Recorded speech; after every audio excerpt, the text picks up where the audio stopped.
Hello दोस्तों। LDC railway tech and mathematics में आप लोग का स्वागत है। आज हम लोग टेस्ट सीरीज 100 अर्थात 100 नंबर जो टेस्ट हुआ था इसी संडे को, इसी का हम लोग आज मतलब कि डिस्कस करेंगे। और आज का वीडियो जो है बहुत ही रोमांच होने वाला है। एक एक क्वेश्चन को पूरा डिटेल में हम बताने वाले हैं, इसलिए वीडियो के अंत तक आप बने रहिएगा। जो व्यक्ति जो हमसे जुड़े हुए हैं टेस्ट सीरीज में, जो इस टेस्ट सीरीज को जो दिए हैं, वो अपना कॉपी कलम निकाल करके और एक एक क्वेश्चन से रिलेटेड जो मैं क्वेश्चन बताऊंगा उस क्वेश्चन को मतलब कि देख करके और वीडियो देख करके अपना उसका नोट्स तैयार करेंगे। तो चलिए देर ना करते हम क्वेश्चन पर चलते हैं। पहले ये देख ले, ये मेरा व्हाट्सअप नंबर है, इस पर आप मैसेज करके टेस्ट सीरीज में भाग ले सकते हैं या पीडीएफ प्राप्त कर सकते हैं। ठीक है, यह क्वेश्चन है ईस्टर्न सेंट्रल रेलवे दानापुर, यह दानापुर डिवीजन का यह क्वेश्चन है। इसका एग्जाम जो है 21/8/2024 को हुआ था। ठीक है, अब हम चलते हैं क्वेश्चन पर। अगर मेरा वीडियो अच्छा लगे तो लाइक शेयर सब्सक्राइब करना नहीं भूलिएगा। अगर नए हैं तो 100% सब्सक्राइब कर लीजिए, क्योंकि इस तरह का वीडियो आपको हर जगह नहीं मिलेगा। आप वीडियो देखिए कि वीडियो आपको कैसा लग रहा है। चलिए क्वेश्चन नंबर 1।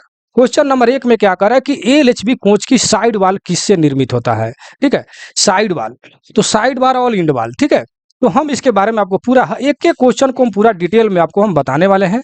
चलिए हम बताते हैं आपको कि देखिए साइड वाल लिखा है, साइड वाल और इंड वाल। ठीक है, साइड वाल और इंड वाल ये जो है, ये दोनों जो है फेरेटिक स्टील का बना होता है, अर्थात एसएस स्टेनलेस स्टील 409 एम।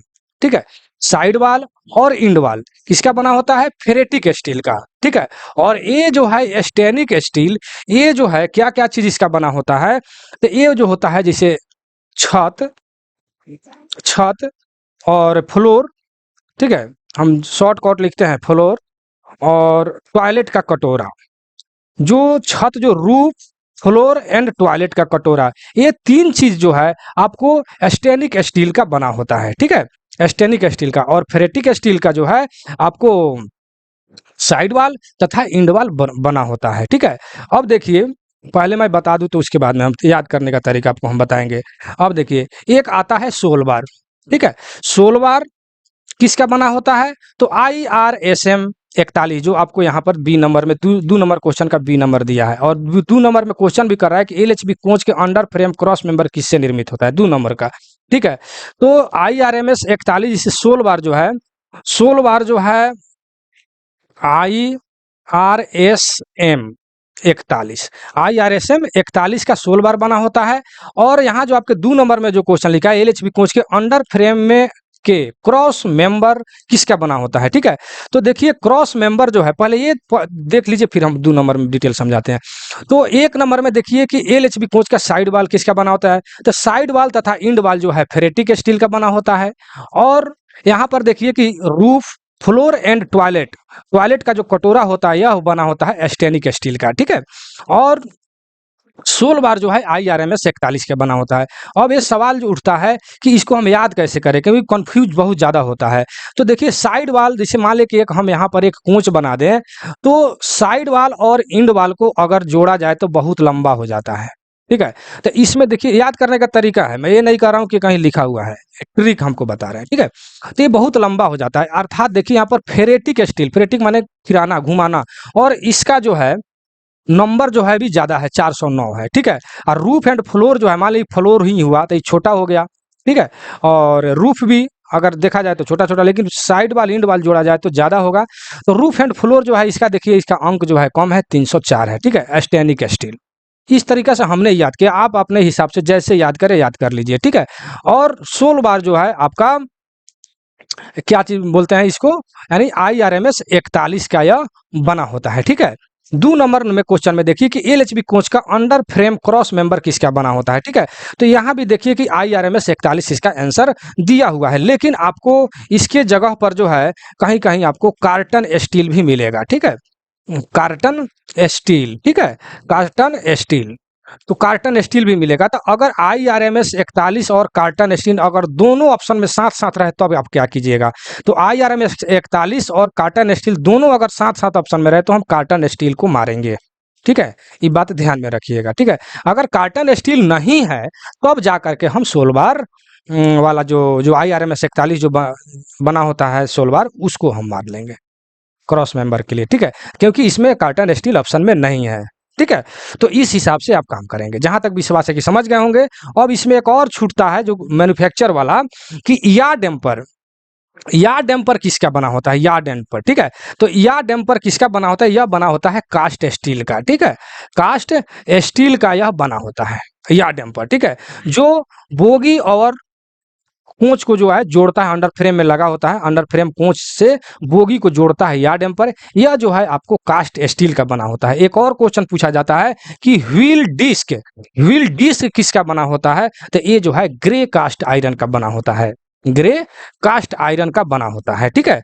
तो आप जान गए कि साइड वाल, इंड वाल फेरेटिक स्टील, छत, फ्लोर और टॉयलेट का कटोरा स्टेनिक स्टील, सोल बार IRMS 41 और cross beam of under frame IRMS 41 या कार्टन स्टील का बना होता है, या डंपर कास्ट स्टील का बना होता है, और व्हील डिस्क जो है ग्रे कास्ट आयरन का बना होता है। हम जैसे जैसे बोले हैं वैसे वैसे आप अपने कॉपी में लिख लेंगे, विशेष करके उन लोगों को मैं बोल रहा हूं जो हमसे जुड़े हैं और यह टेस्ट सीरीज को बनाए हैं।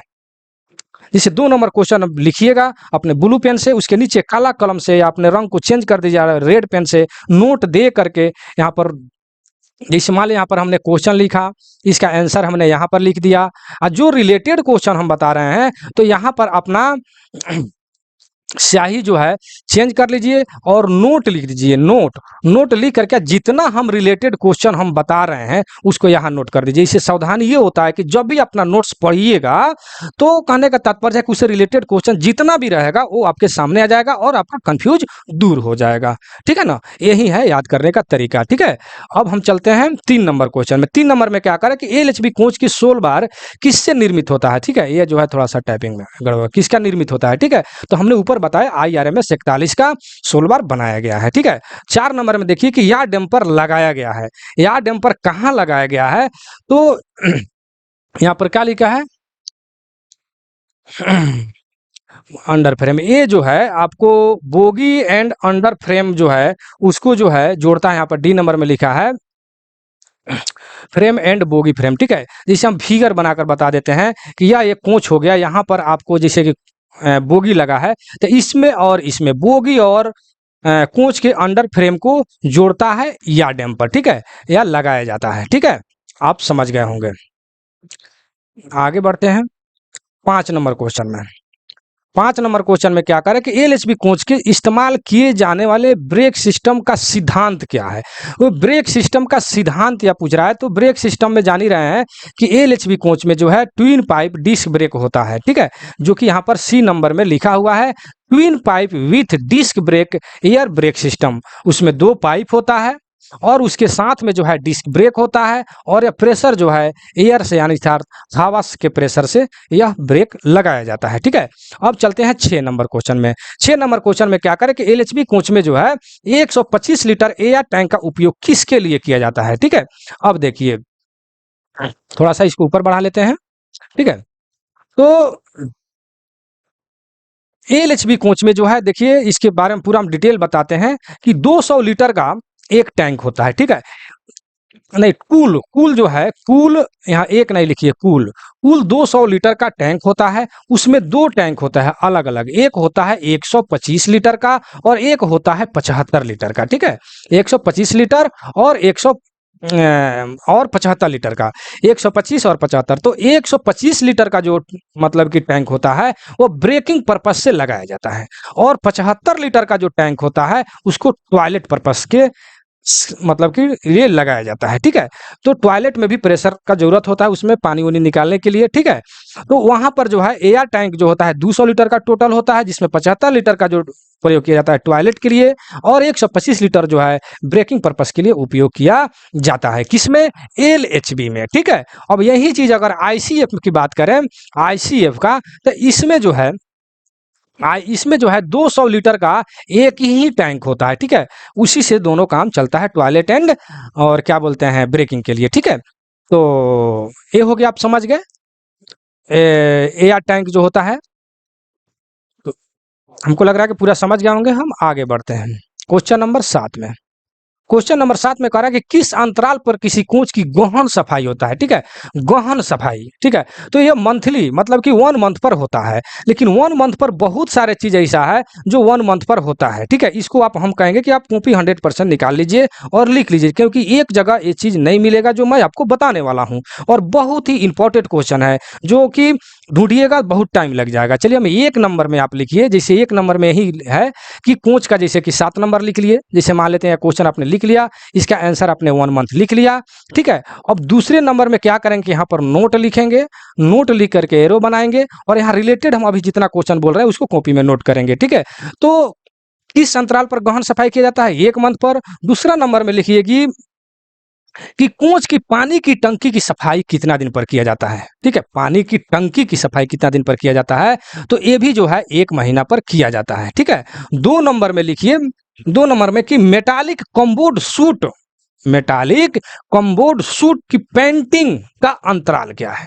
उसका भी पेंटिंग होता है, कम्बोर्ड पेंटिंग जो होता है, सूट पेंटिंग, तो उसका जो है वो भी 1 महीना पर ही होता है। फिर से सुन लीजिए, मेटालिक कम्बोर्ड सूट पेंटिंग का अंतराल क्या है, तो ये भी जो है 1 महीना पर होता है, ठीक है। उसके आगे लिखिए 3 नंबर में कि किस अंतराल पर कम्बोर्ड के एंटी कोरोजन पेंट को चेक किया जाता है, एंटी कोरोजन पेंट को कितना दिन पर चेक किया जाता है, तो ये भी जो है 1 महीना पर किया जाता है, ठीक है, 1 महीना पर किया जाता है। 4 नंबर में लिखिए, 4 नंबर में कि मेल एक्सप्रेस ट्रेन में डैशपोर्ट ऑयल चेक करने की अवधि क्या है, तो ये भी जो है 1 महीना पर होता है। फिर से सुन लीजिए, मेल एक्सप्रेस ट्रेन में डैशपोर्ट जिसमें तेल भरा रहता है, तो उसका ऑयल जो है, तेल को कब चेक किया जाता है, कितने अवधि पर चेक किया जाता है, तो वो भी 1 महीना पर किया जाता है। अगला क्वेश्चन लिखिए 5 नंबर में कि side barrier oil level check करने की अवधि क्या है। साइड बैरियर में भी अंदर जो डैशबोर्ड में जो तेल जो भरा रहता है वही कह रहा है कि साइड बैरियर ऑयल लेवल यानी तेल का लेवल चेक करने की अवधि क्या है, तो वो भी जो है 1 महीना पर होता है, ठीक है। ये तो हो गया आपका, अब इसको मिटा देते हैं। फिर 6 नंबर में आप लिखिए कि ये थोड़ा सा अलग है कि राजधानी शताब्दी ट्रेन में डैशपोर्ट ऑयल लेवल पर मतलब कब चेक किया जाता है। आपने अभी 5 नंबर में लिखा कि मेल एक्सप्रेस जो भी ऑयल लेवल उसका चेक किया जाता है जो आपको 1 महीना पर, लेकिन राजधानी शताब्दी में डैशपोर्ट ऑयल लेवल कितना दिन पर चेक किया जाता है, तो ये जो होता है प्रति ट्रिप, यानी प्रत्येक खेप जय बार वो ट्रिप मारेगा उतना बार उसको चेक किया जाएगा ऑयल लेवल, किसका, डैशपोर्ट ऑयल लेवल, राजधानी शताब्दी जो मतलब कि हाई स्पीड जो कोच है, ठीक है। 7 नंबर में आप लिखिए, 7 नंबर में कि कोचिंग स्टॉक का रिहैबिटेशन जो है कितना दिन पर होता है। बहुत इंपॉर्टेंट क्वेश्चन, कोचिंग स्टॉक का रिहैबिटेशन जो है कितना दिन पर किया जाता है, तो ये जो है आपको 12 से 15 वर्ष पर किया जाता है। क्या चीज 12 से 15 वर्ष पर किया जाता है, कोचिंग स्टॉक का रिहैबिटेशन, ठीक है ना। और 8 नंबर में आप लिख लीजिए कि कोच की इंटेंसिव सफाई, ठीक है, अगर इंटेंसिव आ जाए आपके क्वेश्चन में कि कोच की इंटेंसिव सफाई कितना दिन पर किया जाता है, तो ये जो है आपको 6 महीना पर किया जाता है, ठीक है। तो मैंने अभी जितना क्वेश्चन हमने बोला, यह क्वेश्चन आप 100% आप अपने कॉपी में नोट कर लेंगे, क्योंकि जितना अभी हमने बोला आपको अदर वीडियो में इस टाइप से नहीं मिलेगा, ठीक है। इसीलिए मैं बोल रहा हूँ कि अगर आप नए हैं तो 100% सब्सक्राइब कर लीजिए चैनल को, क्योंकि इस टाइप से क्वेश्चन आपको वीडियो आपको नहीं मिलेगा, ठीक है। चलिए 8 नंबर में हम देखते हैं क्वेश्चन को। कह रहा है कि पेंट्री कार का परिवहन कोड क्या होता है, ठीक है।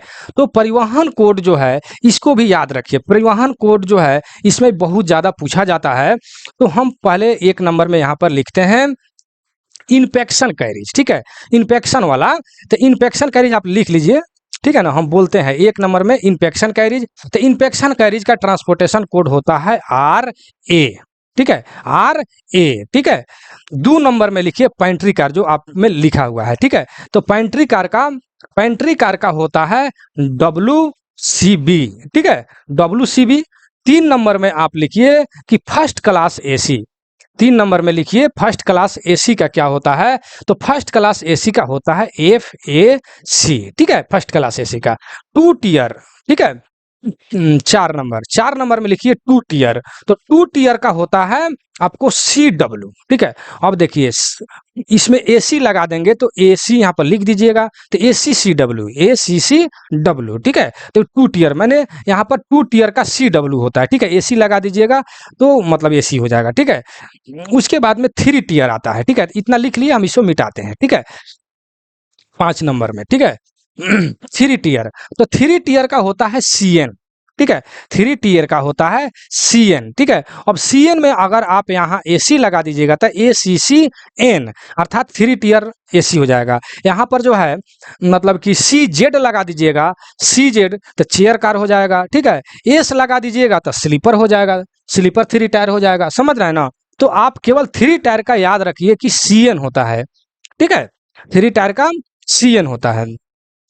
उसके बाद में जो है आप आता है 6 नंबर में आपका चेयर कार का, तो चेयर कार का CZ होता है, चेयर कार का CZ होता है, ठीक है। 7 नंबर में लिखिए कि पावर कार, ठीक है। पावर कार, तो पावर कार का RM होता है, ठीक है। पावर कार का क्या होता है, RM होता है, ठीक है। तो अभी जितना हमने ट्रांसपोर्टेशन कोड आपको हमने बताया है उसको आप 100% नोट कर लेंगे, ठीक है। जो हमसे जुड़े हैं उनको मैं विशेष कर रहा हूँ, ठीक है। अदर आदमी भी अगर मतलब कि टेस्ट सीरीज में जुड़ना चाहते हैं तो ऊपर जो है जितना हमने क्या बोलते हैं व्हाट्सअप नंबर जो हमने लिखा है उस व्हाट्सअप पर मैसेज करके आप उस पर PDF जो है प्राप्त कर सकते हैं या टेस्ट सीरीज में भाग ले सकते हैं, ठीक है। चलिए हो गया। अब आते हैं 9 नंबर में, लिखा है कि कोचिंग स्टॉक का दुर्घटना मानव जीवन जांच शामिल है। यानी जो कोचिंग स्टॉक में जो दुर्घटना जो होता है उसमें जो है कौन सा इसकी जांच मतलब करता है, तो ये होता है CRS का, ठीक है। कमीशन ऑफ रेलवे सेफ्टी, इसका फुल फॉर्म होता है commission of railway safety, commission of railway safety. यही जो है जो दुर्घटना जो होता है मानव जीवन को जो भी क्षतिग्रस्त या दुर्घटना संबंधित जो भी हानि होता है उसका पूर्ति जो है और नहीं पूर्ति नहीं जांच जो है कौन करता है, तो CRS करता है, कमीशन ऑफ रेलवे सेफ्टी, ठीक है। यहीं पर एक और चीज जो है आपको जो कंफ्यूज करता है, एक होता है CRIS, क्रिस, ठीक है। CRIS, तो CRS और CRIS में जो है लोग कंफ्यूज कर जाते हैं, ठीक है। यानी फुल फॉर्म जब पूछता है तो CRS का फुल फॉर्म हम जान गए, कमीशन ऑफ रेलवे सेफ्टी, और CRIS का फुल फॉर्म होता है centre for railway information system, centre for railway information system, centre for railway information system. तो यहाँ भी इस क्वेश्चन को जो आप नोट करेंगे और उससे रिलेटेड क्वेश्चन जो आपको कंफ्यूज करता है वहां पर नोट लिख करके एरो का चिन्ह बनाएंगे और CRS का भी फुल फॉर्म लिख देंगे, ठीक है। यानी कमीशन ऑफ रेलवे सेफ्टी और centre for railway information system, ताकि आपको जब भी क्वेश्चन ये दोनों एक साथ आए तो आप कंफ्यूज नहीं करेंगे, ठीक है। चलिए आगे बढ़ते हैं क्वेश्चन नंबर 10 पर, ठीक है। क्वेश्चन नंबर 10 में क्या लिखा है कि कोच की हल्की उपयोग गाड़ियों का कोडल है। देखिए या कहीं यहाँ पर हल्की लिखा हुआ है, देखिए यहाँ पर लाइट लिखा हुआ है, ठीक है। तो यहाँ पर हल्की के जगह पर कहीं प्रकाश लिखता है कि प्रकाश उपयोग श्रेणियों की। हल्की उपयोग का मतलब होता है कि जो ज्यादा यूज नहीं होता है, कम यूज होता है, उन लोगों वैसे मतलब कोच का जीवन काल जो है कितना होता है, ठीक है। तो ये जो है 40 वर्ष होता है, कितना 40 वर्ष होता है, ठीक। वहीं अगर LHB की बात करें कि इसका कोडल लाइफ कितना होता है, तो ये जो है आपको 35 वर्ष होता है, ठीक है। 35 वर्ष होता है, कहीं कहीं 30 भी मिलता है लेकिन अब 35 वर्ष क्लियर हो गया है। और ICF का जो है 25 वर्ष होता है, कितना होता है, ICF का 25 वर्ष होता है। तो ये भी आप याद रखेंगे, अपने कॉपी में नोट कर लेंगे, ठीक है। तो एक देखिए इससे एक और रिलेटेड क्वेश्चन हम बताते हैं। ICF में जो है आप देख रहे हैं कि ICF जो है धीरे धीरे खत्म हो रहा है, LHB आ रहा है, तो बहुत सारे ICF कोच है जो एकदम कंडीशन में है, तो उसको काट कर स्क्रैप कैसे करेगा, ठीक है। तो उसको क्या कर रहा है ICF कोच में जितने भी ये सीट लगा होता है इसको क्या कर रहा है कि सीट को काट दे रहा है, ठीक है। सीट को काट करके ये जो है इस तरह का यहाँ पर एक गेट लगा दे रहा है पीछे में, ठीक है ना। और इस गाड़ी का नाम पड़ रहा है NMG, न्यू मॉडिफाइड गुड्स, ठीक है। अंदर के जितने भी सीट उठ है सब काट करके एकदम गुड्स ट्रेन की तरह बना रहा है, उसका नाम रख रहा है NMG, ठीक है, न्यू मॉडिफाइड गुड्स इसका फुल फॉर्म होता है। अब ये सवाल होता है कि यह जो है बना रहा है NMG तो यह कहाँ पर उपयोग किया जाता है? तो यहाँ पर जो है एक शब्द में इसका ऑप्शन जो आता है ऑटोमोबाइल्स। ऑटोमोबाइल्स को ट्रेवल मतलब कि ट्रांसपोर्ट करने के लिए एक जगह से दूसरे जगह पहुँचाने के लिए हम लोग एनएमजी गाड़ी का प्रयोग करते हैं। जो न्यू मॉडिफाइड गुड्स जो आईसीएफ कोच को अंदर का जितने सीट उठ है सब काट करके बीसीएन जो आप जैसे देखते हैं बीसीएन बोगी क्या बोलते हैं मालगाड़ी बीसीएन सेम उसी तरह इसको बना दे रहा है एनएमजी को, ठीक है। और पीछे में इसको गेट लगा दे रहा है, ठीक है। तो न्यू मॉडिफाइड गुड्स, ठीक। तो हमको जहां तक विश्वास है कि समझ गए होंगे। तो इसका 40 वर्ष हो गया। आगे हम बताएं, आगे बढ़ते हैं 11 नंबर पर। कह रहा है कि आईसीएफ आरसीएफ कोच का नया पहिया व्यास का होता है, यानी व्हील दाया यह पूछ रहा है कि कितना है, ठीक है। तो आप जानते हैं कि आईसीएफ या एलएचबी जो भी है उसका व्हील का नया जो है साइज जो है 915 mm होता है, चाहे वो आईसीएफ आरसीएफ हो या एलएचबी हो, ठीक है। एलएचबी इसका जो है आपका न्यू जो है व्हील दाया जो है 915 होता है, लेकिन आपको कंडमिंग साइज जो है यहाँ पर अलग अलग होता है, ठीक है। हम थोड़ा सा इसको और ऊपर बढ़ा दें यहाँ लिखने के लिए, ठीक है। तो आईसीएफ को हम पहले बात करेंगे। आईसीएफ आईसीएफ का जो है आईसीएफ का न्यू साइज जो है 915 mm होता है और कंडमिंग साइज जो है 825 mm होता है, लेकिन सॉप इशू साइज जो है 837 mm होता है, ठीक है। कितना? 837 mm सॉप इशू साइज, ठीक है। ये हो गया कंडेम साइज, ये हो गया न्यू साइज, ठीक है।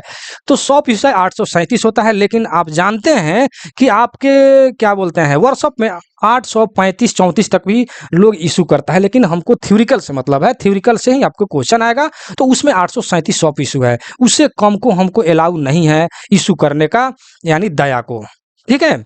लेकिन ये लोग 837 तक करते हैं। अब हम चलते हैं एलएचबी में, ठीक है। एलएचबी में तो इसका भी न्यू साइज जो है 915 mm होता है और कंडम साइज जो है आपका क्या बोलते हैं कंडम साइज 845 और 855 भी कहीं कहीं लिखता है, ठीक है। तो कैसे लिखता है इसको भी हम आपको बताने वाले हैं, ठीक है।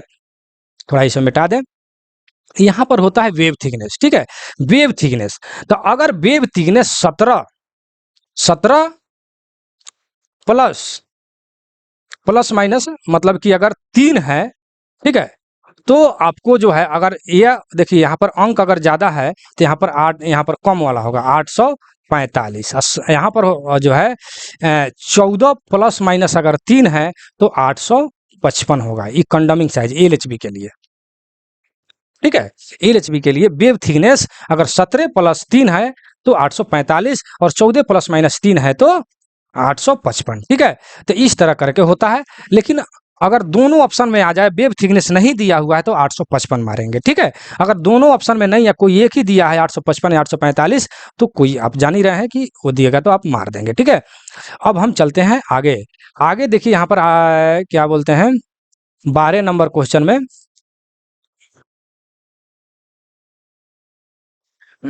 इसको थोड़ा सा ऊपर बढ़ा लेते हैं।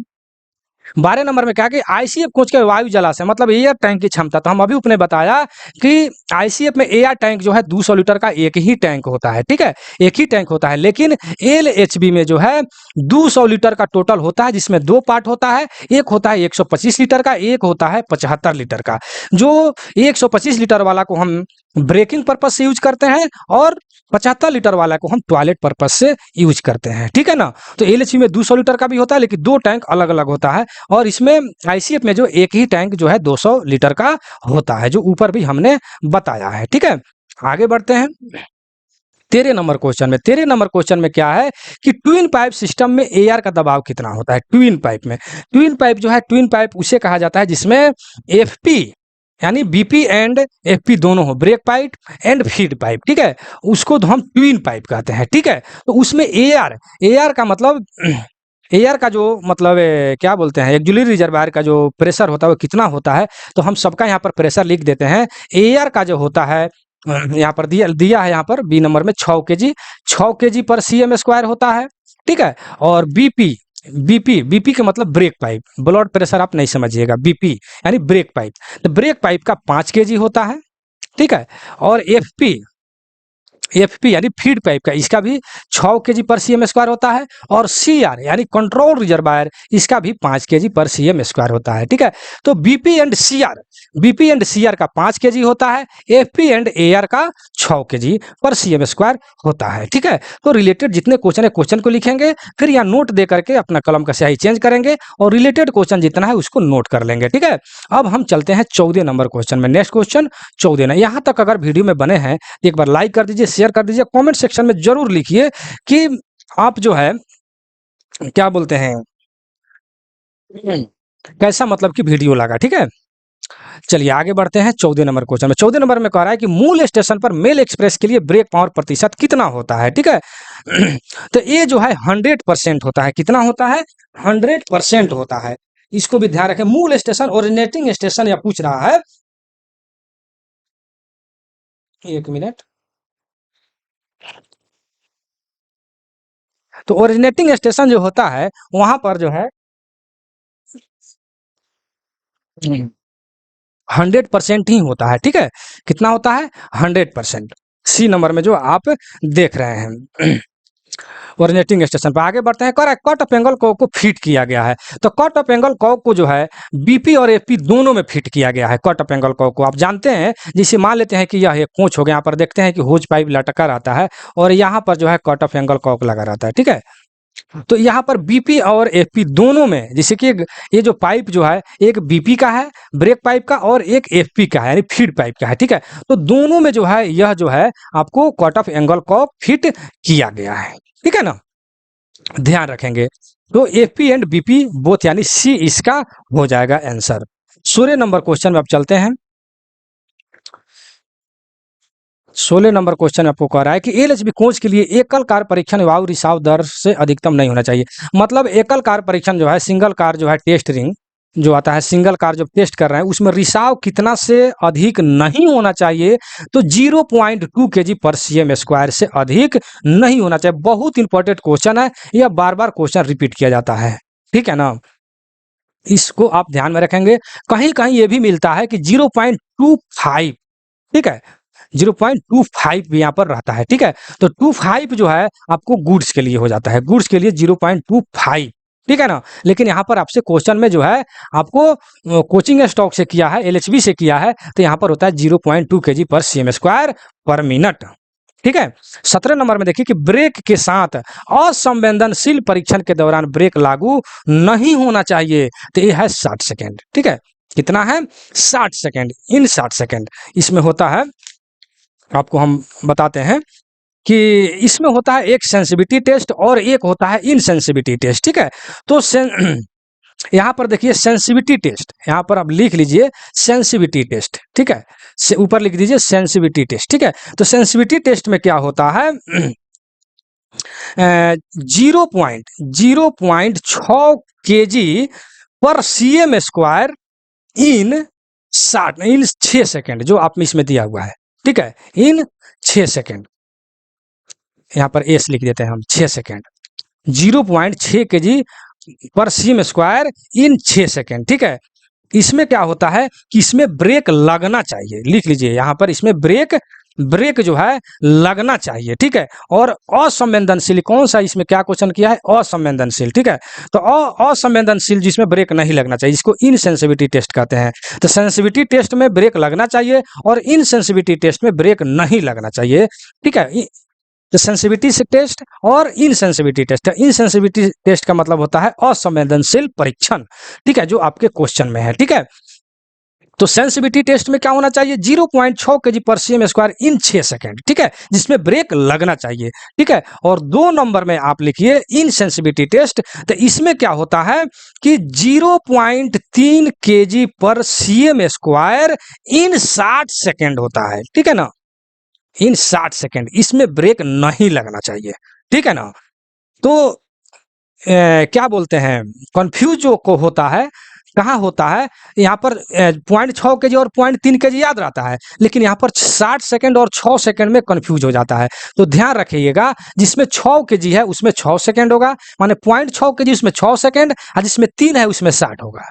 ठीक है ना, याद करने का तरीका हम बात बता रहे हैं। ठीक है, जिसमें 6 केजी है उसमें 6 सेकेंड और 3 केजी है उसमें 60 सेकेंड। समझ रहे हैं ना, याद करने का तरीका। 0.3 kg उसमें 60 सेकंड, और 0.6 होता है उसमें 6 सेकंड, ठीक है। तो संवेदनशील परीक्षण जो होता है सेंसिटिविटी टेस्ट, उसमें 6 kg पर cm स्क्वायर इन 6 सेकंड, और इनसेंसिटिविटी टेस्ट 3.3 kg पर cm स्क्वायर इन 60 सेकंड, जिसमें ब्रेक नहीं लगना चाहिए। किसमें नहीं लगना चाहिए? इनसेंसिटिविटी टेस्ट में, और सेंसिटिविटी टेस्ट में ब्रेक लगना चाहिए। मैं कितना बार रिपीट करूं? बार बार रिपीट इसलिए कर रहे हैं ताकि आपको याद हो जाए, ठीक है। आप कहिएगा कि नहीं सर बहुत आप समय लगा रहे हैं, बार बार बोल रहे हैं, लेकिन आप ही के लिए, ताकि आपको याद हो जाए, ठीक है ना। अब चलिए, जो इसका हर आदमी का सोच अलग अलग है, ठीक है। तो ये हो गया। आपको 17 नंबर क्वेश्चन में क्या कह रहा है कि ब्रेक के साथ असंवेदनशील परीक्षण के दौरान ब्रेक लागू नहीं होना चाहिए। तो असंवेदनशील में हमने बताया 60 सेकंड होता है, ठीक है। अभी ऊपर हमने संवेदनशील और असंवेदनशील हम बता दिया है। आगे बढ़ते हैं क्वेश्चन नंबर 18 में। जब ब्रेक मैनुअल रूप से, जब ब्रेक मैनुअल रूप से, एक मिनट, 60 सेकंड, ठीक है। 18 नंबर क्वेश्चन, गर्मी बहुत ज्यादा है। चलिए, जब ब्रेक मैनुअल रूप से क्यूआरबी द्वारा किया जाता है तो कौन सा दबाव बाहर निकाल जाता है? क्यूआरबी, ठीक है। क्विक रिटर्न वाल्व इसका फुल फॉर्म होता है, क्विक रिटर्न वाल्व, ठीक है। तो किससे जो है मैनुअल रूप से जब जो है क्यूआरबी द्वारा जब ब्रेक जारी किया जाता है, यहाँ पर द्वारा जारी, यहाँ ब्रेक होना चाहिए, ब्रेक जारी किया जाता है तो कौन सा दबाव बाहर निकलता है? तो वो सीआर का बाहर निकलता है, ठीक है ना। सीआर का जो कंट्रोल रिजर्वायर का हवा जो है वहीं बाहर निकलता है, ठीक है। कहीं कहीं जो है सीआर एंड बीसी भी लिख देता है, ऑप्शन में एक साथ लिख देता है सीआर एंड बीसी, और अलग अलग नहीं देता है, ठीक है ना। यहाँ पर कोई ऑप्शन, जैसे यहाँ पर क्या करता है, कहीं कहीं ऑप्शन में हमने देखा है तो मजबूरन मारना पड़ता है। यहाँ पर बीसी जो लिया है यहाँ पर सीआर लिख देगा, ठीक है, सीआर, और यहाँ पर ऑप्शन में एनटी दे देगा, नॉन ऑफ दीज, ठीक है। तो अब आप क्या कीजिएगा, ठीक है ना। उस वक्त आप क्या कीजिएगा, आप तो जान रहे हैं कि सीआर से होता है, लेकिन यहाँ पर ऑप्शन में तो स्पेशल सीआर है ये नहीं, अब नॉन ऑफ दीज कैसे मारेंगे? तो यहाँ पर सीआर एंड बीसी भी मारना पड़ता है, ठीक है ना। तब वहां पर सीआर एंड बीसी मारा जाएगा, ठीक है। चलिए आगे बढ़ते हैं 19 नंबर क्वेश्चन पर, लेकिन याद रखिएगा सीआर ही होता है, ठीक। चलिए 19 नंबर क्वेश्चन में, कोचिंग ट्रेनों में सीआर का दबाव कितना होता है? हम अभी बताया सीआर का दबाव जो है, यानी कंट्रोल रिजर्वायर का दबाव 5 kg होता है, एफपी एंड एआर का दबाव 6 kg होता है, और बीपी एंड सीआर का 5 kg होता है, ठीक है। अभी हमने ऊपर लिखा है, वीडियो को बैक करके आप देख सकते हैं, ठीक है। यात्री कोचों में किस प्रकार के आइसोलेटिंग कॉक प्रदान किए गए थे? यहाँ पर लिखा है बॉल टाइप, ठीक है। बहुत ही इंपॉर्टेंट क्वेश्चन है ये, ठीक है। इसमें इंपॉर्टेंट एक और आइसोलेटिंग कॉक जो होता है, कट ऑफ एंगल कॉक जो होता है, उसमें एक जो है जैसे मान लेते हैं कि पाइप हो गया, यहाँ पर आइसोलेटिंग कॉक लगा हुआ है, हैंडल लगा है, तो यहाँ इसके अंदर में एक बल्ब होता है, बॉल बॉल गोल सा एक बॉल होता है, ठीक है। जब इस हैंडल को इधर उधर घुमाते हैं तो इसके द्वारा वह क्लोज हो जाता है, बंद हो जाता है, ठीक है। तो क्वेश्चन ये पूछता है कि इस बॉल का दाया कितना है, डीपली क्वेश्चन, ये डब्ल्यूएम वाले विशेष ध्यान देंगे, ठीक है। डीपली क्वेश्चन, ठीक है ना, कि यहाँ पर लिखा है कि आइसोलेटिंग कॉक जो है बॉल टाइप होता है, तो वो आइसोलेटिंग कॉक के अंदर एक जो बॉल होता है उसकी दाया कितना होता है? बहुत इंपॉर्टेंट क्वेश्चन है। तो ज्यादातर देखिए आपको कहीं देखने को मिलता है 10 mm, और कहीं देखने को मिलता है 15 mm, ठीक है। लेकिन ज्यादातर जो है हम देखे हैं कि जहां जहां जो भी एग्जाम हो रहे हैं, अगर ये क्वेश्चन आ गया तो वहां पर जो है 10 mm चेक कराया जाता है, ठीक है। 10 mm चेक कराया जाता है बॉल का दया, ठीक है। हमारे भी समझ से मतलब 10 ही होगा, लेकिन कहीं कहीं आप सेट में या पीडीएफ में आप देखेंगे कि यहाँ पर 15 mm चेक कराता है, ठीक है। तो अगर 10 नहीं रहेगा तो हम 15 मारेंगे, लेकिन 10-15 दोनों ऑप्शन में रहे तो आप 10 मारेंगे, मेरे समझ से। खैर आप क्या समझते हैं, आप आपके ऊपर डिपेंड करता है, ठीक है ना। तो चलिए, कुछ यहाँ पर लिखा है यात्री कोचों में किस प्रकार का आइसोलेटिंग कॉक लगा रहता है? बॉल टाइप, और उस आइसोलेटिंग कॉक के अंदर जो बॉल लगा होता है उसकी दाया जो है 10 mm होता है। बहुत ही इंपॉर्टेंट क्वेश्चन। आगे बढ़ते हैं क्वेश्चन नंबर 21 में क्या कर रहा है कि एमी वाशर की कुल संख्या एक रेक में ट्विन पाइप यात्री कोच में इस्तेमाल किए जाते हैं, तो इसमें जो है टोटल 4 किए जाते हैं, ठीक है। मतलब कि इधर इधर जिसे मान लिया कोच हो गया, तो इधर होज पाइप जो लटका रहता है, ठीक है। तो यहाँ एक, यहाँ एक, यहाँ एक, यहाँ एक, ठीक है। तो वाशर जो है टोटल 4 लगा रहता है। आगे बढ़ते हैं, एएलएचबी का पूर्ण रूप क्या है? तो ये तो लिंक हाफमैन बूश जो है आपको बहुत पहले से याद है, ठीक है ना, लिंक हाफमैन बॉस, ठीक है। चलिए आगे बढ़ते हैं, ये बहुत इन क्वेश्चन नंबर 23 कह रहा है खाली वाहन के लिए रेक के ऊपर साइड सीबीसी केंद्र के अधिकतम ऊंचाई क्या होता है। देखिए रेल लाइन से पूछ रहा है कि सीबीसी की ऊंचाई कितना होना चाहिए, ठीक है। तो अधिकतम अधिकतम 1105, जैसे मान लेते हैं कि यहाँ पर अपने कोच बना दीजिए और यहाँ पर भी एक कोच बना दीजिए, ठीक है। और दोनों का सीबीसी का हाइट थोड़ा सा ऊपर नीचे बना दीजिए, ठीक है। तो अधिकतम ऊंचाई जो है 1105 होना चाहिए, 1105 होना चाहिए। न्यूनतम जो है यहाँ पर पूछा है कि न्यूनतम कितना होना चाहिए, तो 1030 होना चाहिए, ठीक है। 1030 होना चाहिए, 1030, ठीक है। तो और इससे मतलब अब ये इसमें क्वेश्चन क्या आता है कि दोनों के सीबीसी में अंतर हाइट में मतलब अंतर कितना होना चाहिए। तो वहीं 1105 में से 1030 को आप घटा दीजिएगा तो यहाँ पर 75 mm आ जाएगा, ठीक है।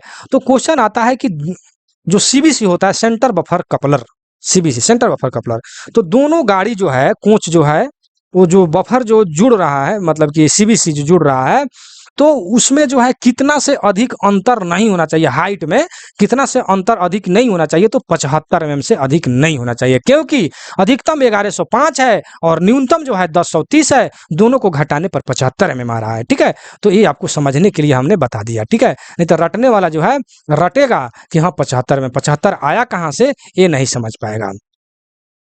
चलिए अब देखिए 25 नंबर में कह रहा है कि एलएचबी व्हील गेज क्या होता है, ठीक है। व्हील गेज क्या होता है ये आपसे क्वेश्चन कर रहा है। तो देखिए हम एलएचबी का देखिए यहाँ पर लिखा है 1600 +-1, ठीक है। +-1 का मतलब ये हो गया कि अगर अधिकतम अगर पूछता है तो 1600 एक हो जाएगा और न्यूनतम पूछता है तो एक घट जाएगा अर्थात 1599 mm हो जाएगा, ठीक है। वहीं आईसीएफ की अगर बात किया जाए तो यहाँ पर जो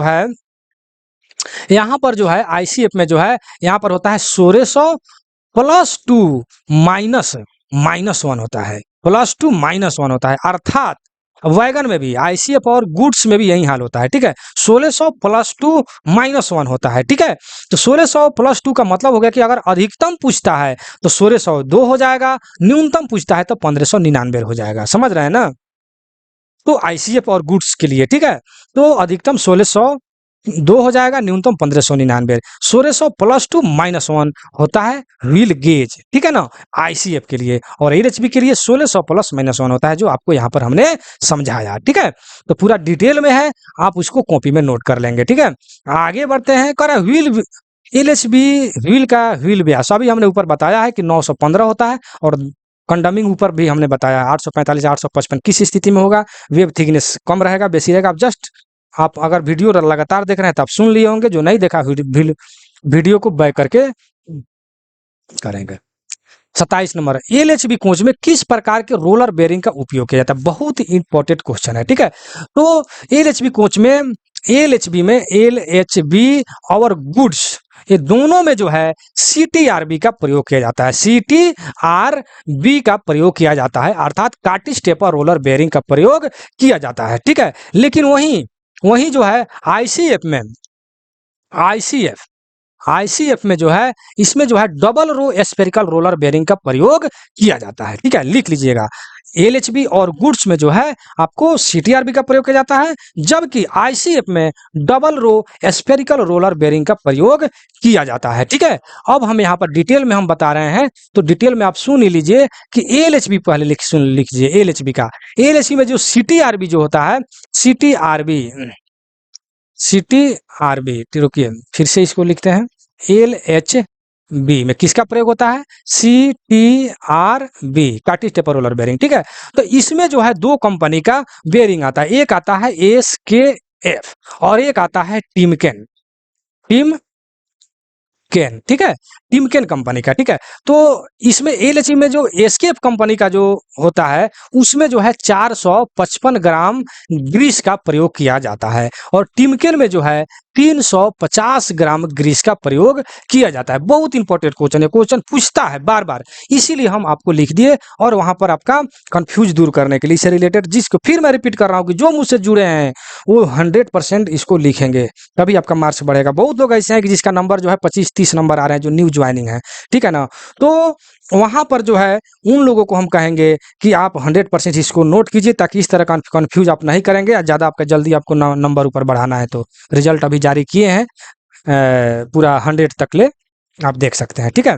तो ये हो गया आपको एलएचबी का। अब चलते हैं हम आईसीएफ का, ठीक है। आईसीएफ में कौन सा बेरिंग लगता है? Double row spherical roller bearing का प्रयोग किया जाता है, ठीक है। Double row spherical roller bearing, तो इसमें भी 2 कंपनी का आता है, एसकेएफ एसकेएफ और आता है एक एनबीसी, एनबीसी का, ठीक है। तो एनबीसी में 1.75 और इसमें जो है 2.5 केजी ग्रीस का प्रयोग किया जाता है, ठीक है ना। तो यहाँ पर कहीं कहीं 2 केजी की जगह पर 2.5 केजी की जगह पर 2 केजी भी रहता है, ठीक है, ऑप्शन में, ठीक है ना। प्रैक्टिकली 2.5 केजी लगता है, ठीक है ना।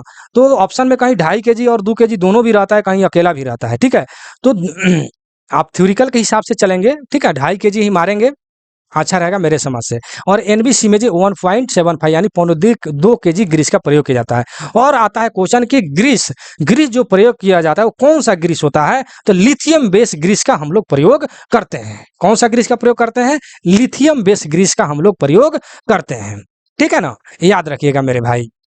यहाँ तक अगर वीडियो में बने हैं तो बहुत बहुत धन्यवाद। एक बार सब्सक्राइब जरूर कर लीजिए अगर नए हैं तो, ठीक है। आप वीडियो को देख ही रहे हैं कि इस टाइप से वीडियो आपको नहीं मिलेगा। चलिए, ब्रेक डिस्क का व्यास कितना होता है, ठीक है। ब्रेक डिस्क की बात किया है, हम यहाँ पर एक्सल बना देते हैं, यहाँ पर चक्का लगा देते हैं और यहाँ पर हम डिस्क बना देते हैं, ठीक है। तो इसलिए हमने बताया कि यहाँ पर डिस्क का व्यास पूछा है, तो व्यास जो है व्हील डिस्क का व्यास जो है 640 mm होता है। सी नंबर में दिया हुआ है कि 640 mm होता है। और इसकी मोटाई जो है 110 mm होता है। कितना होता है? 110 mm होता है। इसमें जो है इस टाइप से होता है, इसमें फिंस लगा रहता है, ठीक है ना। ब्रेक डिस्क में फिंस लगा रहता है। तो क्वेश्चन आता है कि फिंस जो है क्यों लगाया जाता है भाई, किस दृष्टि से लगाया गया है? तो ये जो फिंस जो है आपको कूलिंग के दृष्टि से लगाएगा, ताकि जब ब्रेक लगे दोनों साइड से तो जो गर्म होता है वो गर्म नहीं हो, इसके लिए वो फिंस लगाया गया है। तो आप जान गए कि इसकी दाया 640 और मोटाई 110 mm होता है, और इसका फिंस जो है कूलिंग के दृष्टि से लगाया गया है, ठीक है। और देखिए एक और क्वेश्चन आता है कि ये जो डिस्क जो है कितना घिस जाए तो हम बदल देंगे, ठीक है। तो ये भी बहुत इंपॉर्टेंट क्वेश्चन है। तो एक साइड से 7 mm और दूसरे साइड से भी 7 mm, अर्थात कुल टोटल 14 mm अगर घिस जाए तो हम ब्रेक डिस्क को बदल देंगे, ठीक है।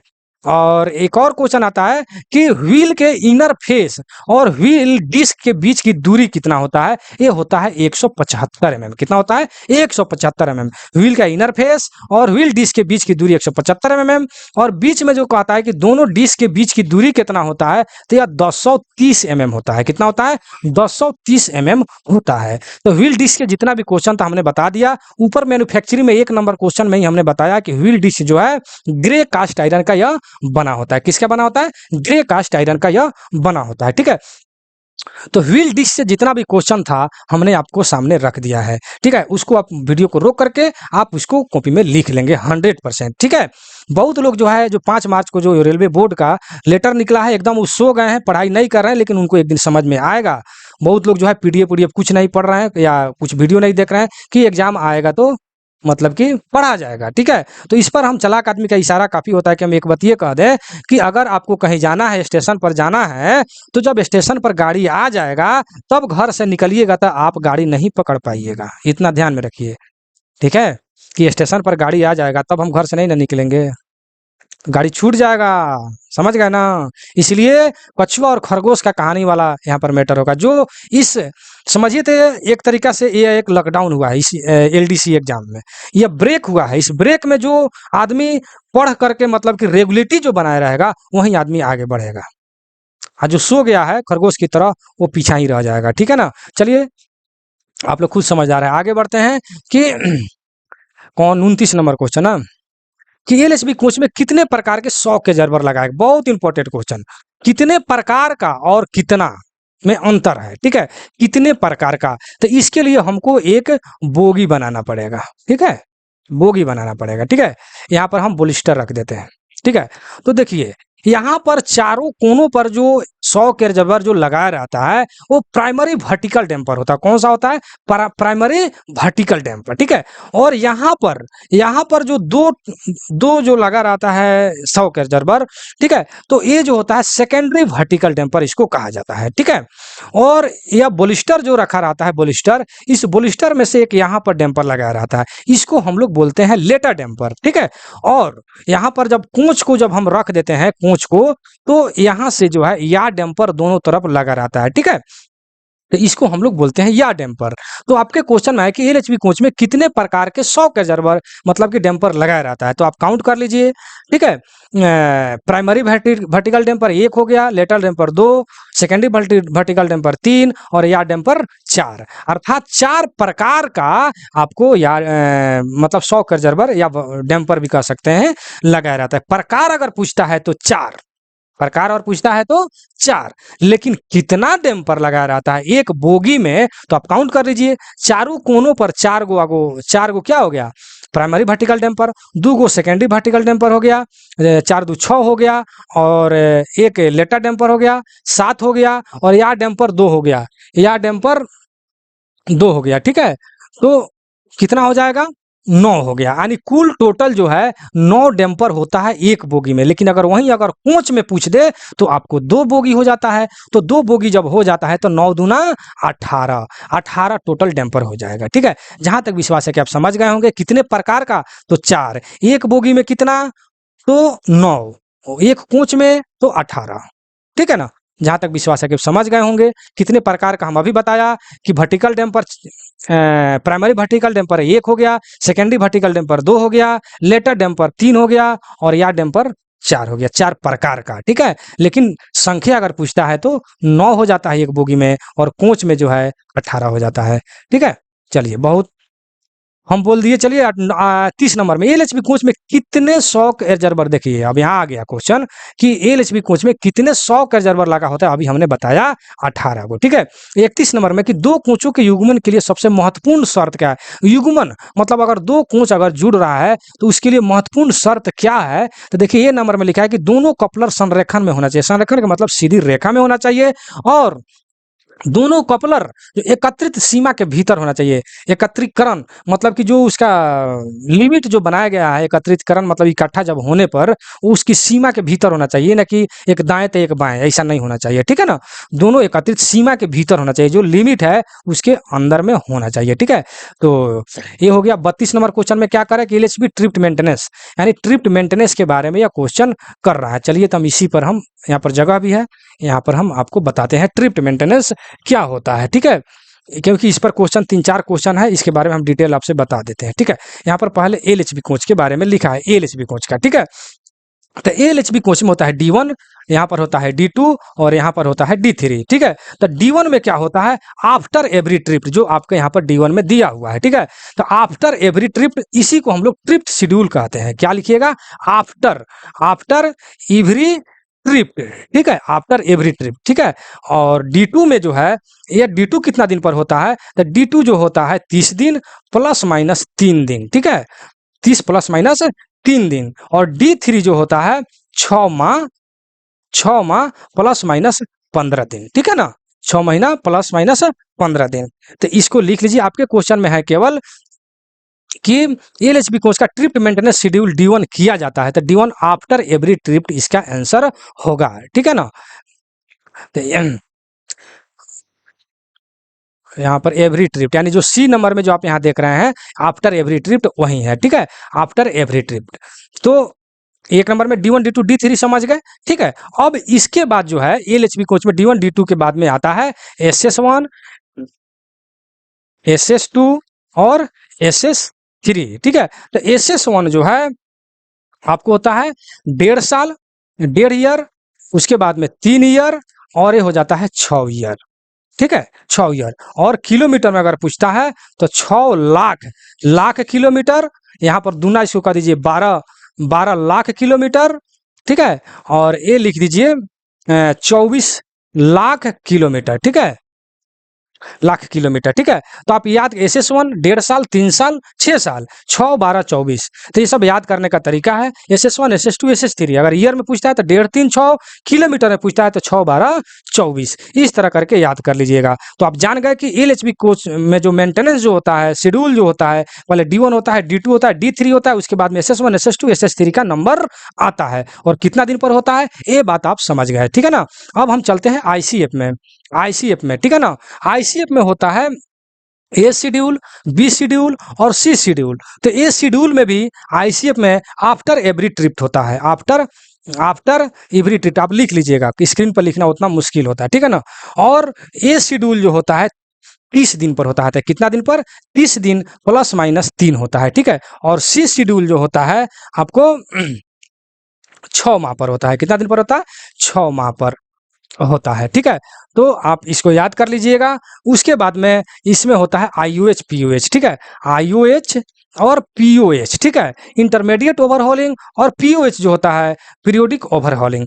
तो IOH जो होता है 9 माह पर होता है और पीरियोडिक ओवरहॉलिंग जो है POH जो है 18 महीना पर होता है। कितना, 18 महीना पर होता है, ठीक है।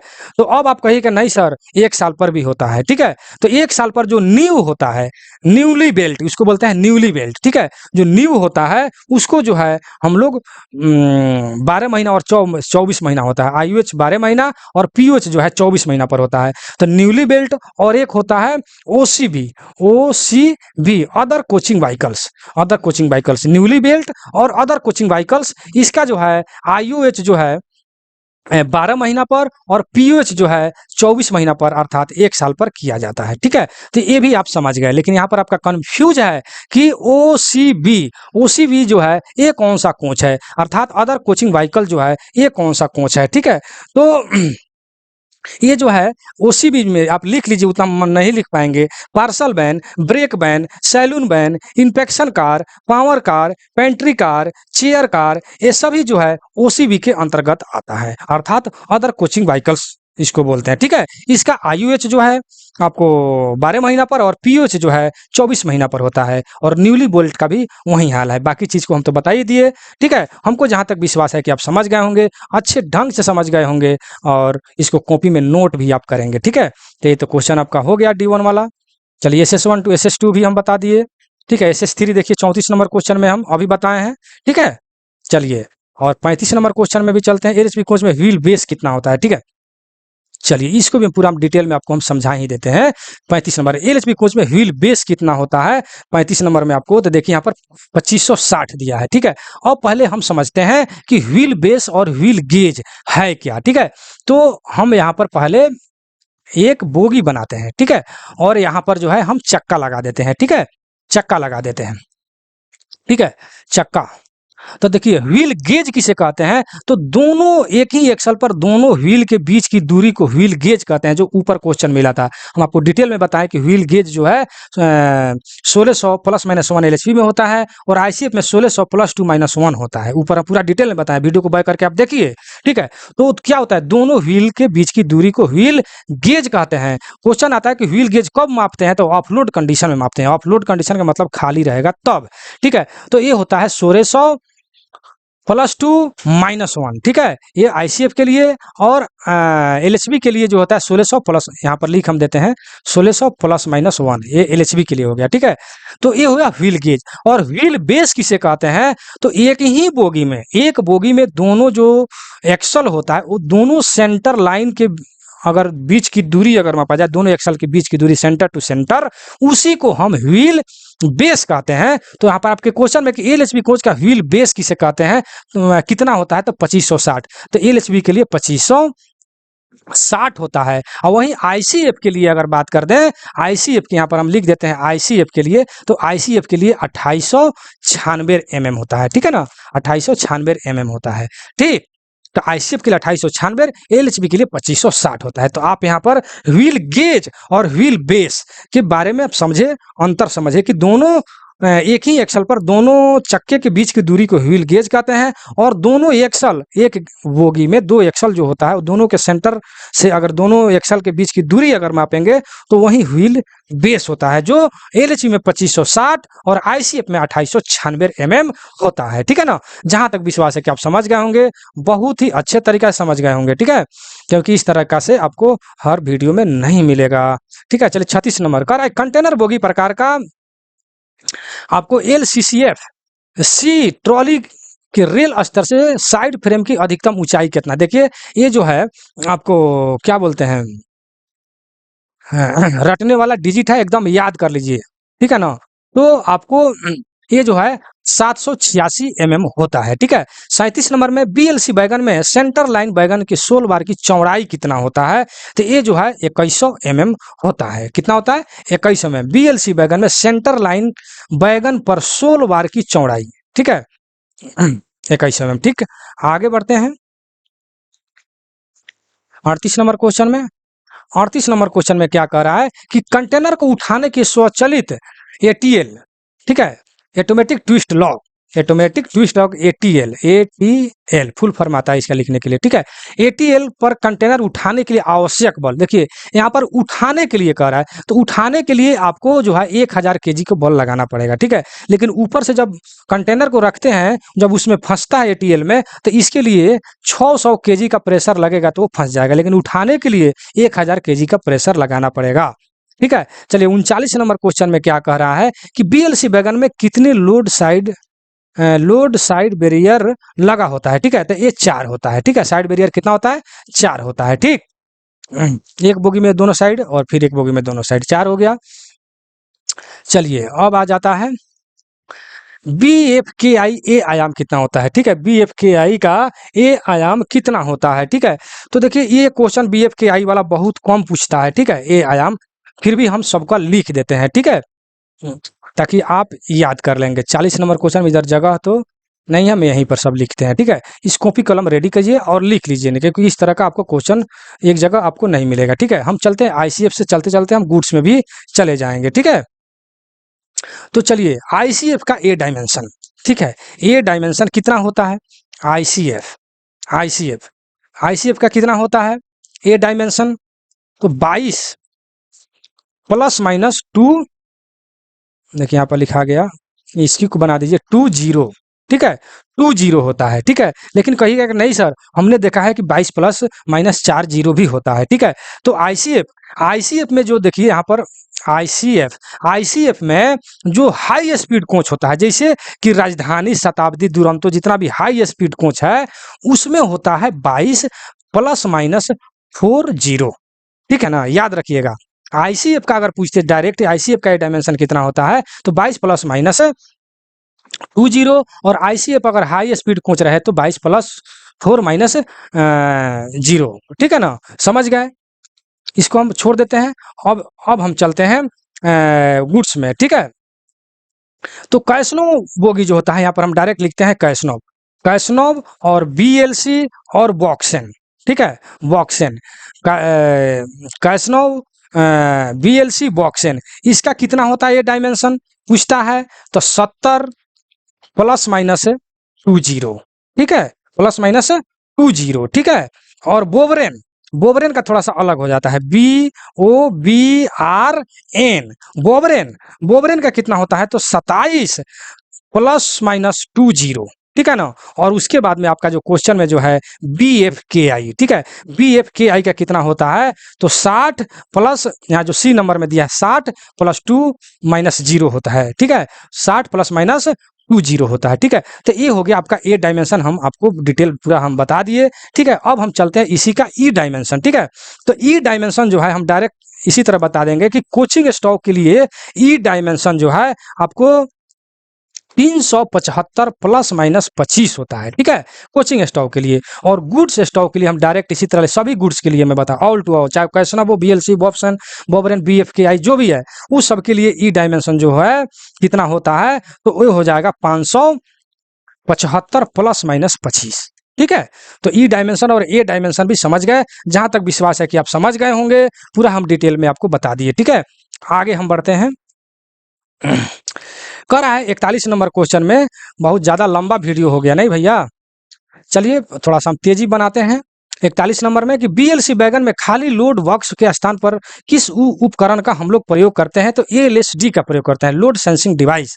ठीक है, एलएसडी लोड सेंसिंग डिवाइस का हम लोग प्रयोग करते हैं, जो बी नंबर में दिया हुआ है। ठीक है, 42 नंबर क्वेश्चन में कहा कर रहा है कि आरडीएसओ के मानक अनुसार बीएफकेआई की अधिकतम अनुमत गति कितना होता है, तो यह होता है 80 किलोमीटर पर घंटा के हिसाब से।